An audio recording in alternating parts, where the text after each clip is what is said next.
In the final regular season edition of Indians Baseball, the Indians were hosting the current second place in the AL Central team, Minnesota Twins, the frontrunner for the wild card game, along with the Chicago White Sox in the other spot. So it looks like it's going to be an AL Central first-round matchup. So Dallas Keuchel is on the mound, 12-8 with a 3.42 ERA on the season and 136 strikeouts and 187 innings pitched. For a player of his caliber, pretty solid numbers. Ervin Santana, 15-5 in MLB The Show, Cy Young-like numbers. ERA of 3.41, and he has struck out 154 in 197 2/3 innings pitched. So let's get underway. Dallas Keuchel, top of the second inning. Trevor Plouffe striking out on that cut fastball turns really into a weapon for Dallas Keuchel as the season has gone on. But DJ Peterson, making his first MLB start of his career, strikes out in his first at-bat of the game. He did have a few pinch hit appearances before this game. Anyway, Eddie Rosario was up at bat, and he would walk right there after a long at-bat. And then Eduardo Nunez, you're seeing DJ Peterson showing a little bit of slack on defense. He just stood back right there. Nunez gets an infield single, and that draws in a run. But the Indians would come right back, bottom of the third. Francisco Lindor up to bat. He checks, swings, and draws a walk right there on a 8-pitch at-bat. And then Yan Gomes here is going to hit this one high, and it is going to land, but it is going to be thrown in very quickly and hold him just to a single. So now there's runners on first and second. Now there's runners on corners with 2 outs, and David Murphy will walk to load the bases. And then Michael Brantley, for the second straight episode of the series, has himself a grand slam right there. I don't think I ever hit a home run with Michael Brantley before last episode, and now we've hit 2 in consecutive episodes, and they've both been grand slams. But Eduardo Nunez would be back up to bat, and he continue his strong day. He hits that one off the top of the wall, and I still, even after 2 seasons of this, have not learned how to play that pitch off the wall. But it puts a runner on second for Miguel Sano, takes it high and deep to center field, and that one is gone. A long home run for Miguel Sano, probably about 420 feet or so. But Francisco Lindor will be up to bat again, and this time he walks as Jose Berrios is in the game now.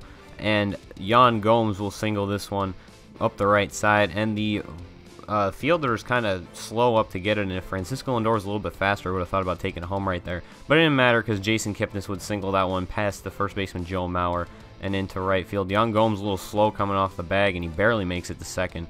If the throw had been a little bit better, he would have been out. 5-3 lead now, and DJ Peterson is getting on in the bottom of the 8th.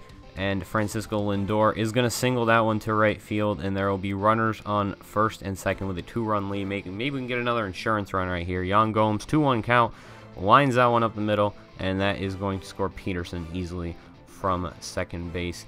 It's a little close at home, but the throw just wasn't quite strong enough. It was on the money, though. Cody Allen in to save the game, and he's not doing a good job of that. Eddie Rosario singles to lead off the inning, and the next batter would be Paulo Orlando, and he singles that one the other way to the left side this time.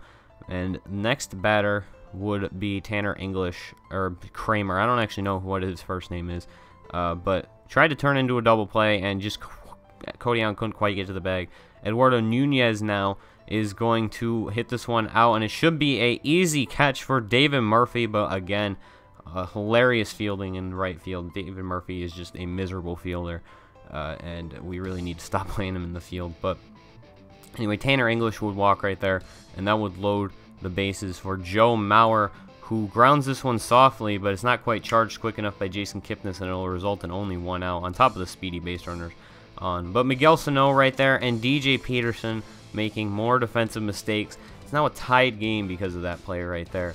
He just did not, he's not aggressive enough at that hot corner. Actually, Minnesota took the lead right there. And Trevor Plouffe would fly out to end the inning and end the threat. But we weren't giving up. Ben Revere is going to slap that one into left field. And of course, with Ben Revere, you got a runner on second. Pretty automatic right there. David Murphy lines that one up the middle, and there's no doubt Ben Revere is going to score on this play. So that ties the game up. And Brandon Moss with a 3-2 count is going to also get on a hard single right there. And David Murphy is going to try and get over to third, but he's going to retreat back to second, realizing he couldn't make it as he's pretty slow. But Carlos Santana would come on with a 3-2 count, and he would line it to right field. And David Murphy, even though he went back before, is going to try home, and he is out by a good few feet right there. and a walk by DJ Peterson would continue the inning, and now the bases are loaded, but it is with 2 outs for Francisco Lindor, and he is not going to hit that one nearly hard enough, and he is out at first base. So 8-8 game in the bottom of the 11th, and Carlos Santana takes it high and deep out to left field, and it's over the wall just barely and gone. Carlos Santana walk-off home run. 9-8 win in 11 innings over the Minnesota Twins, and the Cleveland Indians will wrap up the regular season on that note. The next episode is going to be a final stat wrap-up, regular season wrap-up, playoff preview kind of episode, and then we're going to get right into the American League Division Series, which will be us taking on either the Chicago White Sox or the Minnesota Twins. As of this point in the regular season anyway, you'll see who actually ends up winning the wild card game in the next episode. Thanks for watching. Leave a like for more Indians baseball. See you next time.